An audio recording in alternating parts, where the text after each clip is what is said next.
Surviving Sister Wives contains adult content that may not be suitable for Latter-day Saints or sinners. Listener discretion is advised.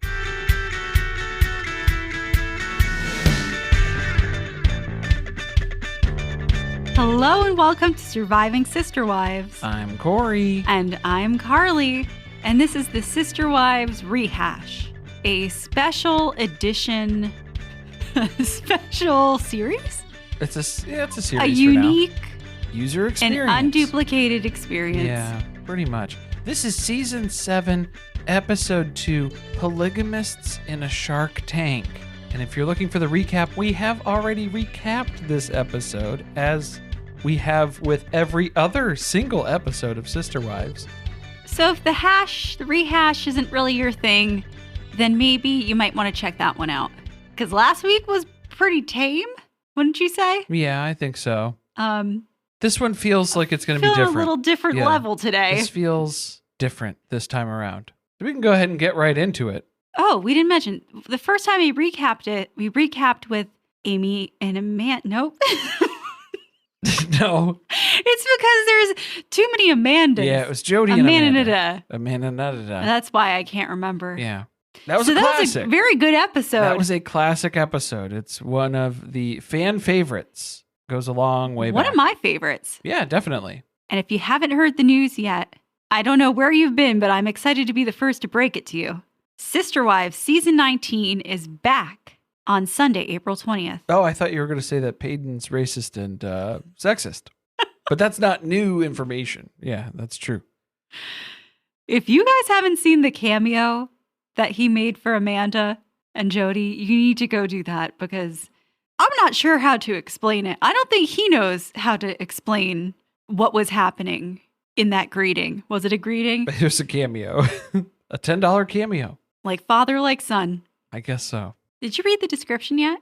I don't have a description. You don't have a description of this episode? No, it's just the episode name. Come on, you got to read it. It's the Polygamists in a Shark Tank. Polygamists in a Shark Tank. Yes, I've already stated that part.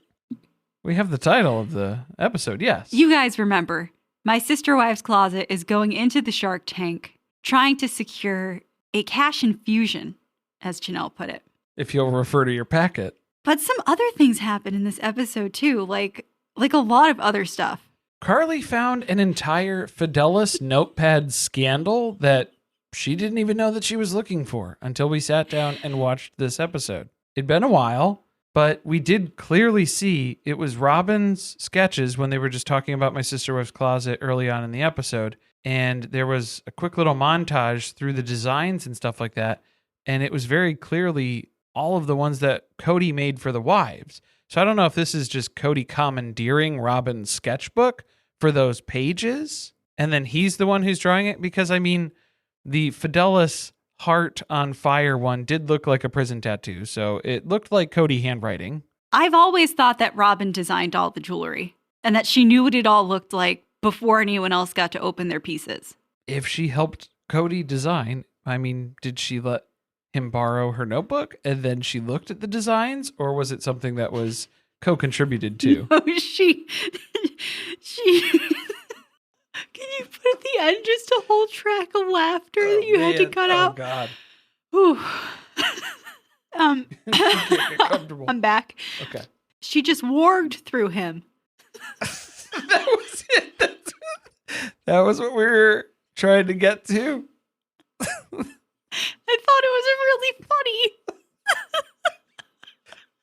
I don't know if it needed that level of containment to get there. So he warged through her. She's the vessel. Robyn gives a lot more Hodor energy than any warging, though, in my personal experience with her. Oh, you know they loved Game of Thrones. Too much yucky energy for Robyn. Not a fan of Game of Thrones. Plus, it was on Sunday night. It was a competitor. They didn't like that, probably. Did it air at the same time? I don't even know. Robyn can't coordinate time zones. Neither can Discord. God damn it. That's a problem that I have tried to fix repeatedly, and it just keeps changing the watch party time to an hour later. So we're going to blame it on daylight savings time, because a lot of these were made before daylight savings time took effect here. And then that was when they started getting messed up. But everything that we've done to edit them has not worked really yet. Does that make sense, though? Because you spring forward. Yeah, I don't know. Is it even doing that? I feel like it's going in the reverse direction. No, it sprang forward. So they just pushed it from 9 o'clock to 10 o'clock? Yeah, because it If you keeps spring popping up an hour forward- after. So it would be 9 o'clock would be 10 o'clock. Uh-oh. All right, let's not go down this. No. Here we go. It's too Here we go. close Ready? to math for me. So if it's, what is it? Standard time, not daylight savings time, right? Standard time, 9. And then you spring forward, it would be 10. At the time, it was 9. It was 9. So it is doing the right thing. So it's doing that. But it's not supposed to be doing anything. Because we're setting it to 9 daylight savings, and then it's actually doing 10 daylight savings. Because it jumped forward 1 hour. I've gotten there. Thank you. Yes. Not sure how we got here. No, it's we were talking about Discord. Before that, because I know Discord wasn't part of the episode. We were talking about the Fidelis note scandal. I feel like we missed something in between, but Probably. let's keep going. What's happening?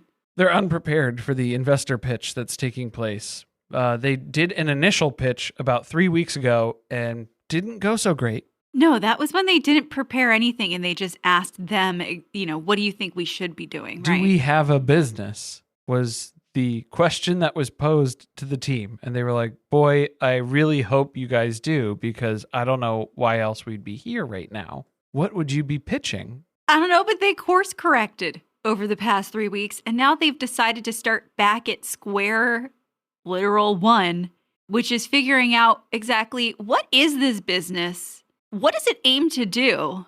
And what do we want to do with it moving forward? So this was just a quick family meeting to touch base with everybody that, hey, we're still wildly unprepared. Same as like what we did a couple weeks ago. Let's go ahead. We are so pressed for time. Let's take a day or two to just think about what we want this business to be, even though it already is a business that we've been running for the last 2 years. And it would be ideal if we could all think about those things separately and not discuss them with one another.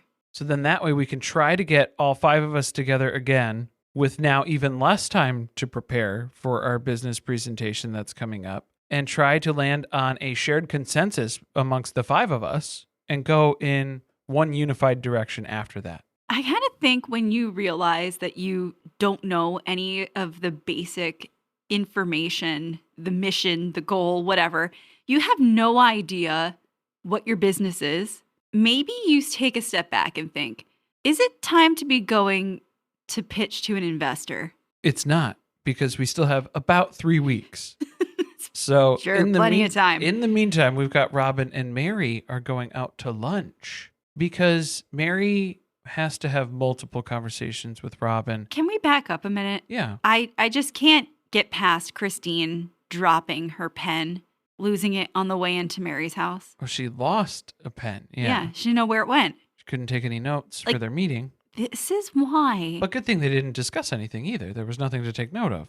This is why Meri didn't let anybody come through her part of the house when they lived in Lehigh. Yeah, Christine's just dropping pens. She's like, there's a ballpoint pen pressed into Meri's white carpet somewhere. Carpet. Yeah, I was going to say it's wedged between 2 of the cushions on the couch there. It's just ready to poke you in the butt as soon as you go sit And down. just ink everywhere. Meri's like, every freaking time they come into this house, they mess something up. All right, so let's go to this lunch. It was lunch.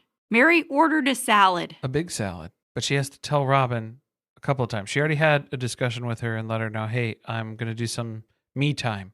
I got to do something for me. School. It means college. I'm going back to school. Back to school. And Robyn, the supportive sister wife that she is, just stares into space. No, she grimaces. Yeah, she She did. winces, and then she starts to get sad, too. So there's a visceral reaction here from the onset, and then it immediately shifts into guilt and making Meri feel guilty about this. This is why I say Robyn is manipulative.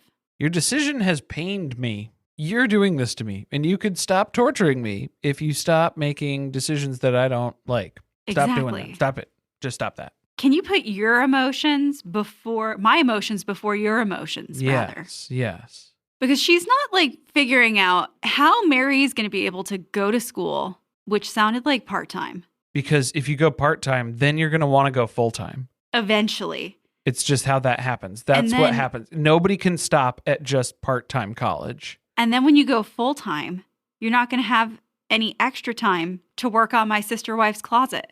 More school means less My Sister Wife's Closet. And those are the pluses and the minuses that Robyn does not like. How is it not in the realm of possibility that Meri could go to college full-time and still work part-time in My Sister Wife's Closet?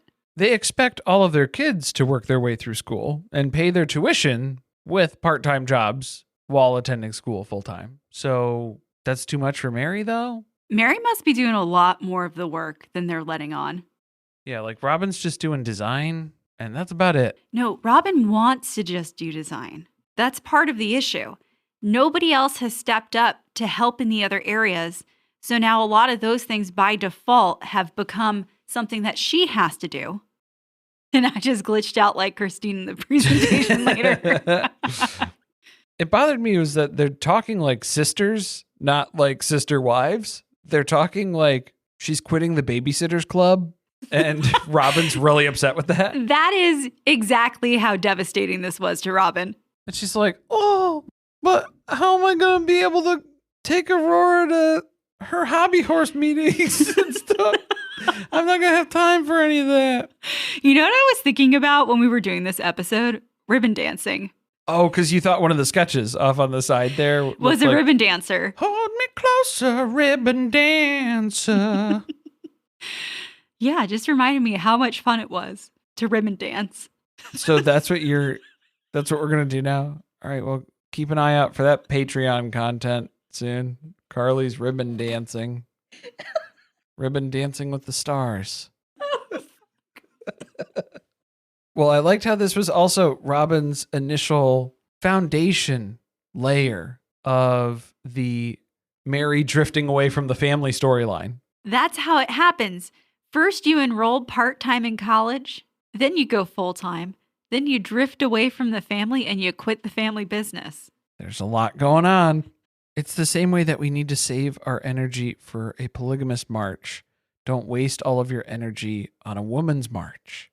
Was that Robyn to Meri? I think that was Cody to everybody. Okay.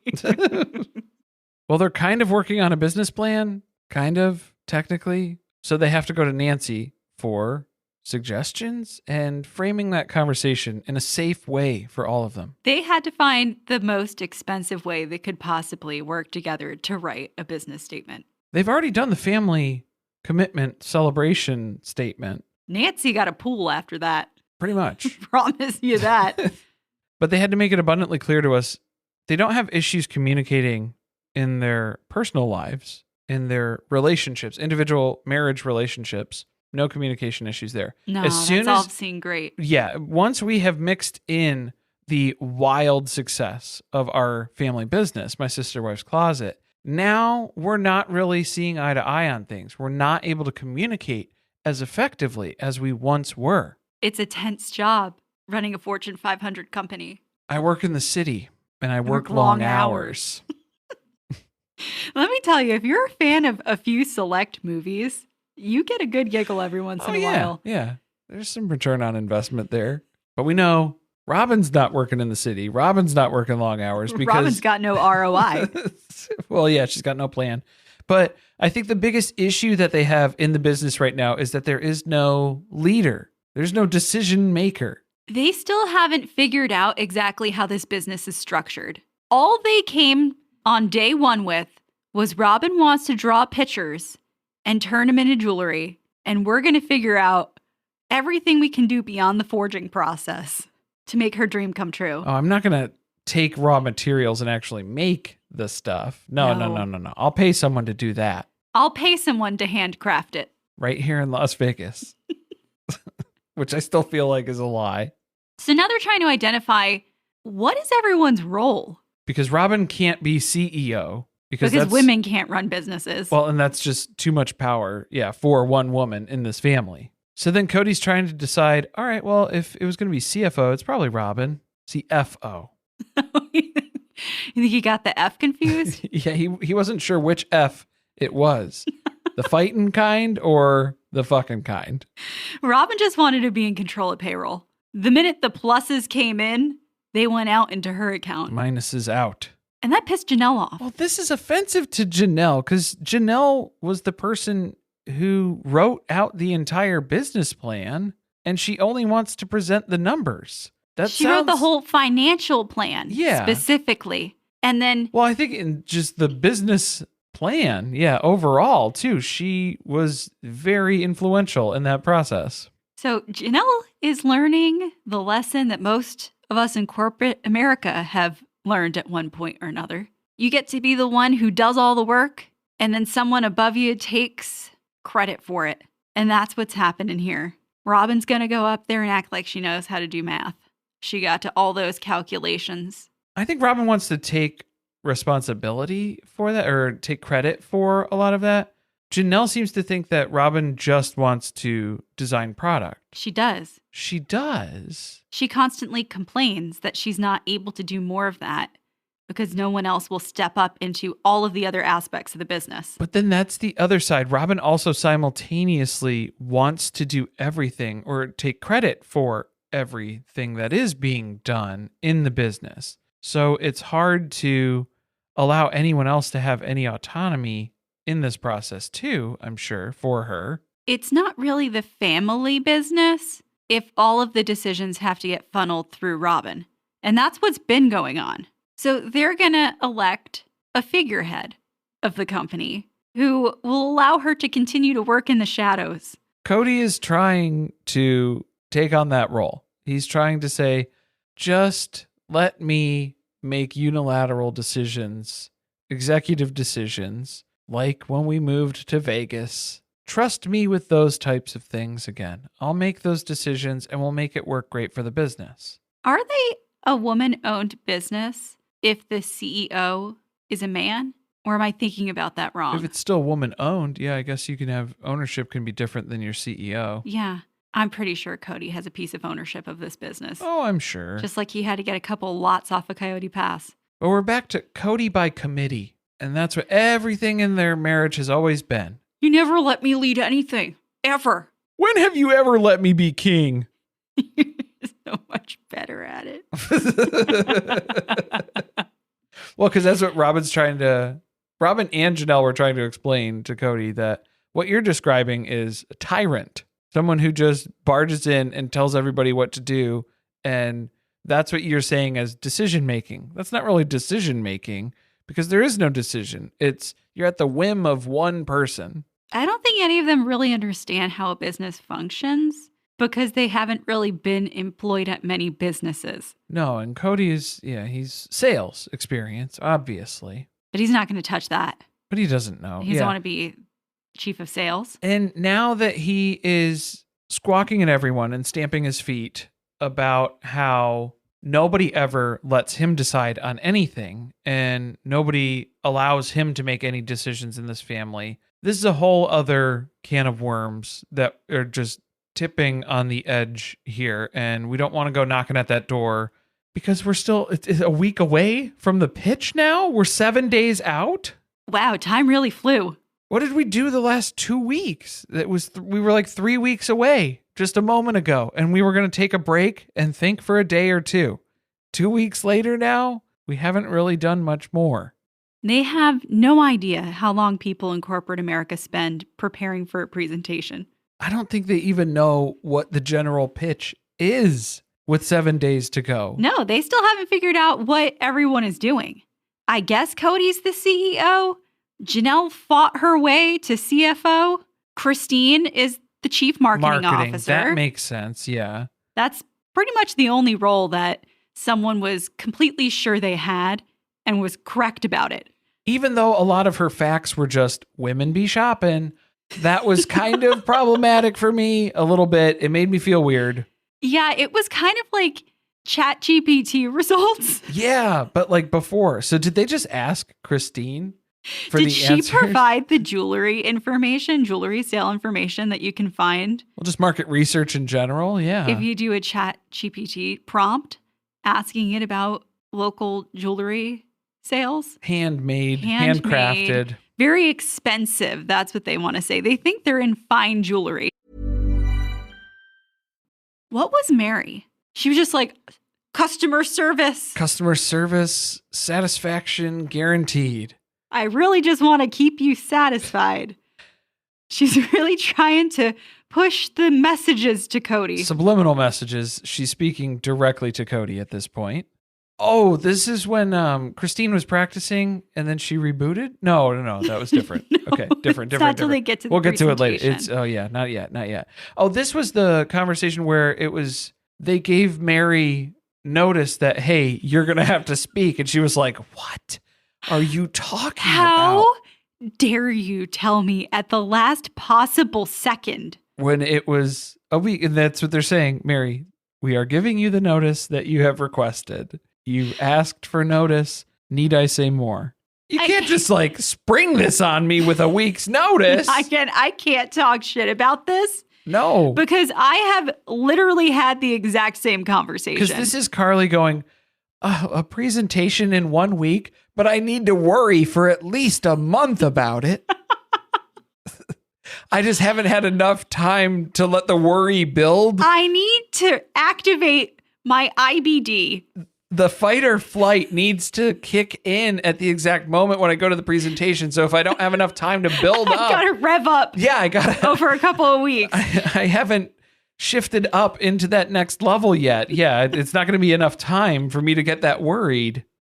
Or enough time for me to create PowerPoint slides. Oh, don't worry about that. They're not going to be making a PowerPoint slide deck at all. They just go with the good old cork board. It's because they don't have a chief technology officer. Yeah, I guess that was There's no one who knows how to operate the Microsoft suite. No, yeah, they don't have a subscription to it. That was when they were already on a subscription basis. It's out of control. Scott, their business consultant, wasn't able to help with that. He said, I'm not sharing my login for Office 365. Get that out of your head. Just thinking of what the presentation would look like. Because they would all have to work on their separate sections and then just paste them all together at the very last moment on the next day. Did you not use the template? No, Janelle would be the SNL skit of the secretaries putting the PowerPoint together when she goes, I just feel like I can't learn anymore. I can't learn anything. And just having a total meltdown. Because then that's what Meri, of course, would be like, Janelle, did you even use the template that I sent you? No. She's like, no, I thought that I wanted to change it to this font, this Churbucket. It looks... No, she downloaded... I liked it better. She downloaded a font at fancygoofyfonts.org, which also came with 85 million viruses, half of which made it onto Meri's phone, where the catfish was able to plant all sorts of microphone recording, remote access, and photo offloads. Her computer just locked up and shut down in the middle of the night, like 3 a.m. Why is my phone so hot? It's just the battery feels like it's burning into my hand. So she wasn't able to deliver her slides. Janelle, yeah, she had to pass on that. So they did not complete the PowerPoint deck in time. Decided to waste about 5 of the days making and trying to make the PowerPoint and then scrapping it with 2 days notice, probably. No, she wrote that entire packet in Times New Roman font, double spaced, size 12. If you'll refer to your packet, I think that was her main goal. I'm just going to hit 5 highlights and then refer to your packets for everything. Prepared nothing else. She did what she set out to do. She promised and she delivered. Well, she was the only smart one because she suggested maybe we all work on saying as little as humanly possible in our part of the presentation. And even Scott was like, yep, I like that. That's a good idea.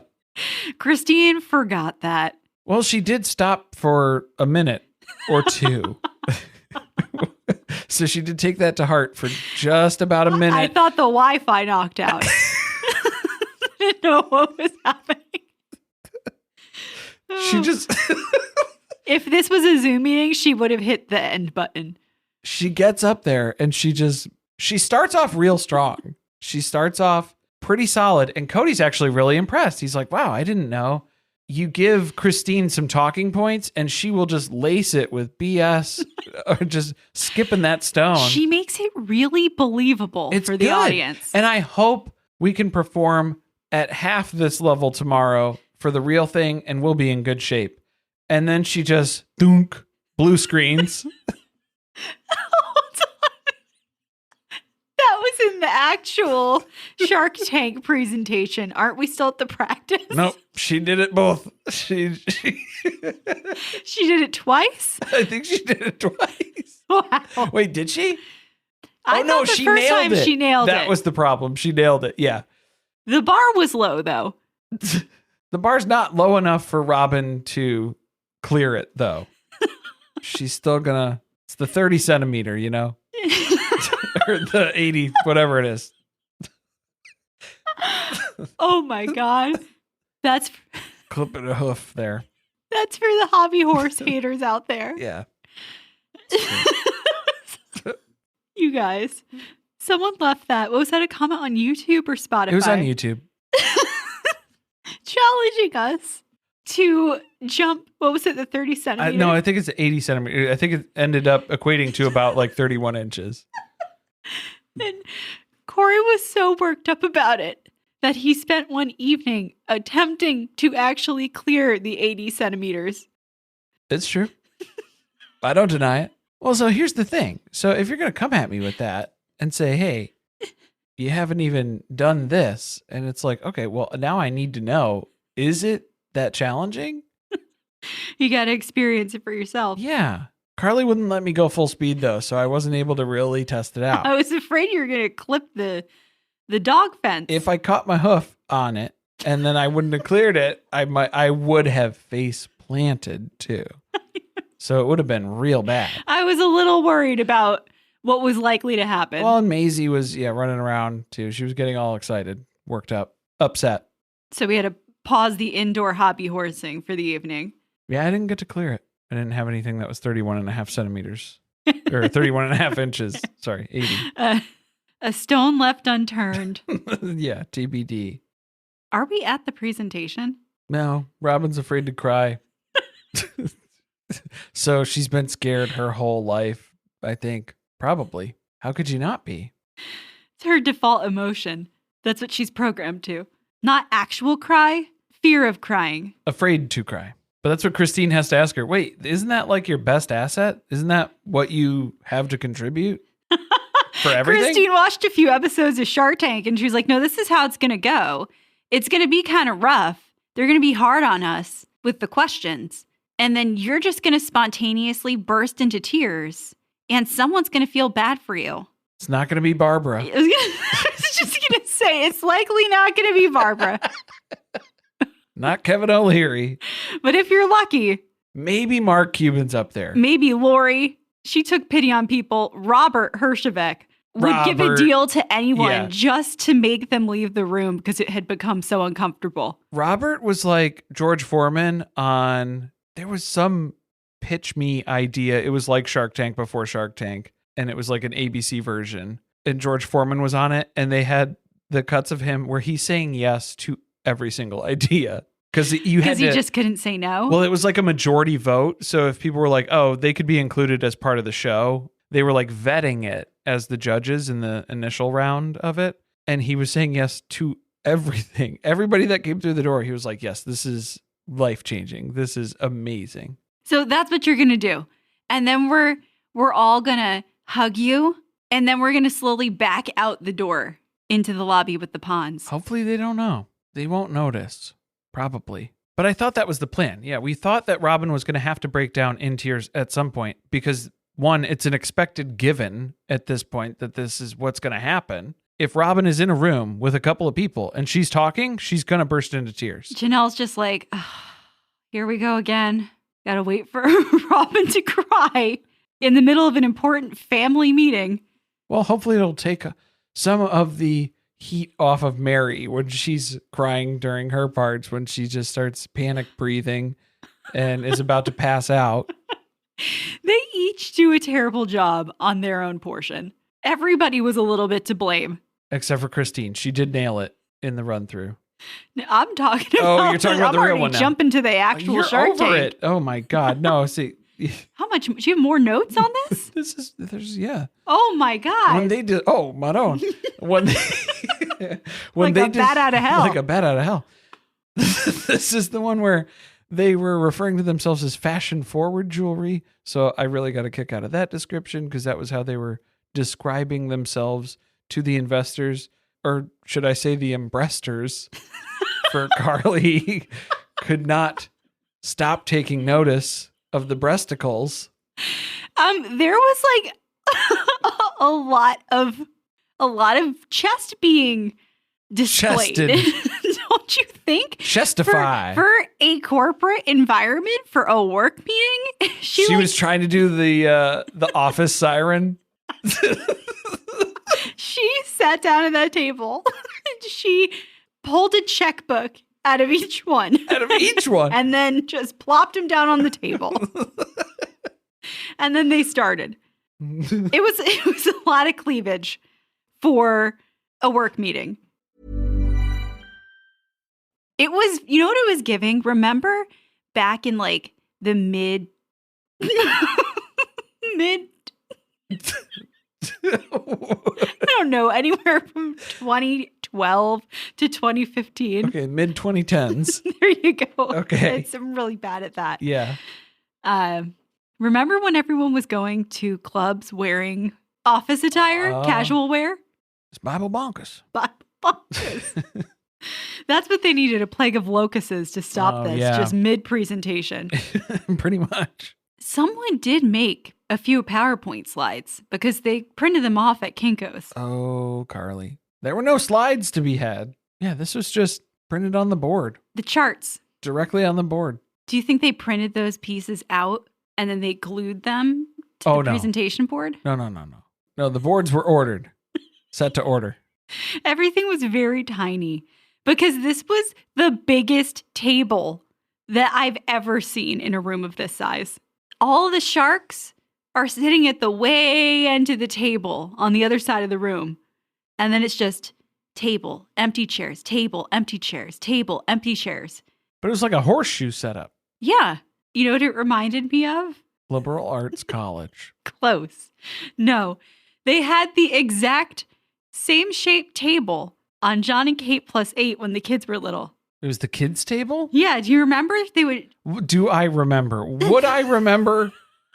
It's not in there. No, that's one that you won't let me turn on. That one's gross. Terrible. Yeah. Kate used to feed the kids slices of banana at that table. Well, maybe not that exact same one, but the similar shape. They got it from Central Casting. The seats actually, they're connected to the table.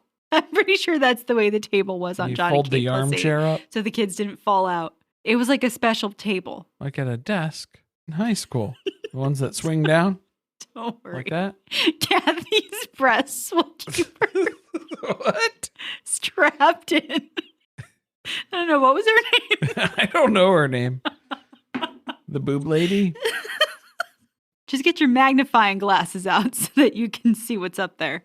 Oh yeah, because they made the numbers so small. It's like 0.6 font.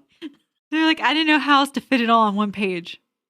Yeah, why would I have more than one slide? I'm paying by the board. I have one over here and one over there. Janelle kept stretching the charts out and they were like running off. They have like 14 boards that they printed first, but nothing was in the correct print area. They've got a plan to grow the business though. More designs equals more sales, more product. We have so many hits on our website. They're not buying anything, but our plan of what we want to do with your money is create one unique item, one SKU for every hit on the website. Because then that means there's something for everyone. And if you'll refer to your packet, you'll see our very conservative estimate of the business's worth. $3.3 million. We have the odd goal to make a unique piece of jewelry for every single person on the planet Earth. That is our business dream, And we feel like it's a responsibility. Only for women between the ages of 18 and 50. But we're also marketing to everyone, which is the best group of people to market to because it's everyone. But we've also set our prices very high because this is a luxury item. And we just plan to overwhelm the customer when they come to the website and there's so many designs. I can't even wrap my mind around this. Yeah, no one has ever tested and come to the conclusion that putting too many options on a website actually hurts your final conversion rate. Decision paralysis. Am I right, Meri? And they look over and she's breathing into a brown paper bag like, yep. Making sure it's a great customer experience. But first, everyone else has to fuck up before we get to Meri. They all had their own unique issues within their parts. Janelle kept referring to the packet. Christine had the hard reboot mid-sentence. Robyn cried. Well, and Christine fluffed the fuck out of it, too, with Robyn coming up there. She was really setting the stage, setting the tone here. Well, this is the entire crux of their business, that Robyn is a genius who needs to design jewelry for every woman ages 18 to 50, roughly within the United States. Working women, full-time and part-time. Full-time, part-time, anytime. More than Robyn. I would say that Meri's drawback to her segment was that she presented it like a fourth grade book report. She just said it as fast as she could. She said the things that she needed to say so she could get the hell out of there. She was settling for a B, C plus, B minus sort of work and was just, I got to get out of here. It was one really big run-on sentence. And then she gasped for air. And it didn't really equate to any sort of cohesive message or anything that was really applicable for the benefit of the people in the room. Corey, she wants to make sure that everyone receives a product of good quality. Their individual, custom, unique product. Not excellent, just good. At this point, I would settle for good. But then the questions start coming in from the professionals here. Yeah, isn't the Q&A the part that the business advisor should have spent the most time on? There was so much to go over with all of the errors that were already in their presentation portion in general. He didn't even get to prep them for the Q&A. He's like, I don't even want to overwhelm you with that. Just try and get through this. Maybe you'll be able to survive. Maybe a plague of locusts will fill the room at the last possible second. We're going to have to do some reshoots. But they're asking about what is the return on investment looking like? What is the repayment timeline that you would expect us to see? They said by 2017, and they're asking for $2.5 million. They didn't want to over ask, so obviously they're keeping it at the bare minimum, baseline, what it's going to cost to have this operate. 2.5 mil. Breastley's like, hold on. I need you to back up a minute because you want $2.5 million. But why do you want $2.5 million? Because you seem to have like the best marketing plan that has ever been invented, ever written, that you're able to get that many people to come to your website, but then no one buys anything. So what are you doing with that? And they're like, well, that's where you come in. Yeah, there's a small gap in our executive leadership team's skill coverage here that we have. And financing is the part that we need the most work on. But this was where Janelle was directing them to read the packet. And in the Q&A portion, I don't think that that is the response that you think that it is. She thought it was like, this is going to be my catch-all. If I don't know what I'm going to say in that exact moment, I'll just tell them to refer to their packet and I won't have to feel bad about that. So she kept going to that, but then she just looks like she's being difficult with them where they are asking you a specific question. Yes, I know I could read this gobbledygook that you've put in front of me, but I'm asking you mostly to see if you know, which clearly now I know that you don't know. So this is the bigger problem here. telling me to read the packet when you gave me the packet. Yes, I know. We both know. I can read it. That's why I want you to elaborate a little bit more on what is in the packet. You kept saying how great your marketing plan is here. I skimmed through it. Couldn't find it. What is it? Can you explain it to me? I don't think you know what it is. No, we really only came here prepared with the talking points that we've already given you. Money, please. That was kind of how we expected this to go. They really do think that they did a pretty good job. We have a TV show. Everything that we get involved with, it ends up working out great. We got the Midas touch here. Trust me, bro.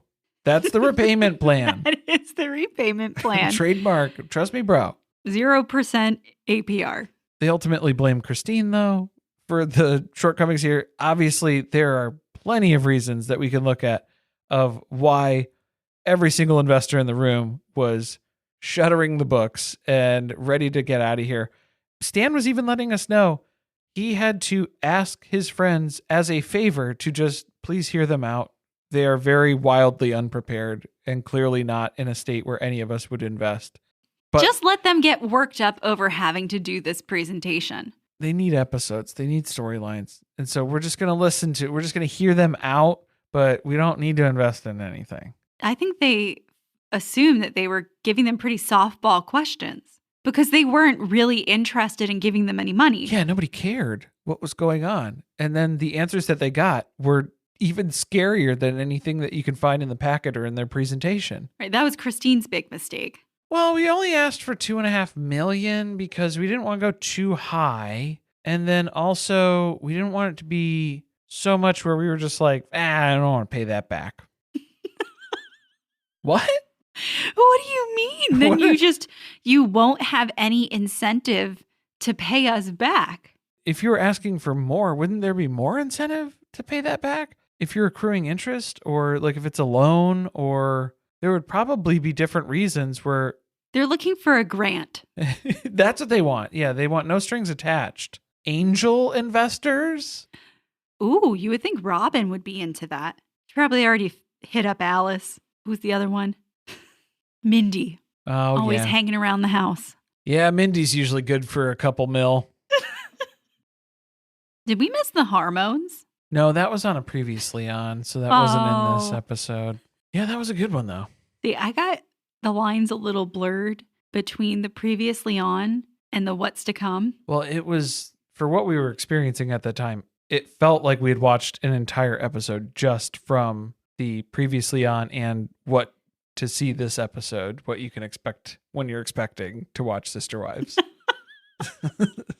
Did we get through everything that happened in this episode? Pretty much, because then they just end out with everything on basically a wing and a prayer.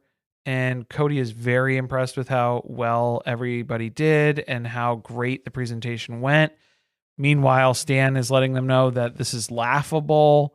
This is obscene, really, to present this to us as investors. And the only reason we did it was as a personal favor. And that's kind of where they leave off. And I just want to make that clear so that I can continue to be employed at this venture capital firm. Because if they cash anything, or like if they expect payment from us in any way, I need to make it abundantly clear here on camera that we have no intention of working with these people. I have no interest in my sister wife's closet as a business. That's really everything that was in this episode? That's it, and that's all. Yeah, that was all that was in there. Wow. It felt a lot longer than that. Usually does. It was like 80 centimeters long. What time are we at? How long is this episode? A fucking hour. What do you mean? It's been an hour? It's been an hour. Wow. Pretty much. Well, I mean, for the recording. It flew by. Yeah, I'm going to have to cut a lot of it out. So anybody who's listening to this, it's not an actual hour. Yeah, it's probably significantly shorter than that. Well, let's vamp a little bit. No, because now we've already established the time. And so now anything after that, it's not going to help because the time it's still going to be. So what, you're going to vamp for another 20 minutes to fill it out to 60 so that we could say it's been an hour again? Yeah. No, we're not going to do that. Okay. That was a good idea, but I'm going to unilaterally go ahead and say no. Guys, a few reminders, so please stick around. Please help. Send help immediately. We're recapping Gypsy Rose Life After Lockup Season 2 over on Surviving Reality. You can listen to that ad-free. Nope, you can listen to that now. If you're on Patreon, you can listen to it ad-free. Baby, those are my recaps. I need me some Gypsy Rose Life After Lockup. You get a lot of good voices out of Corey on that one. Yeah, the last episode, it was Dr. Phil talking to Ryan, so that was pretty impressive, if I do say so myself. What else have we been up to? We've been watching Amish Witches. Well, I was not going to say that. We did do that and talked about that on the Patreon as part of our Let's Talk About It bonus episodes.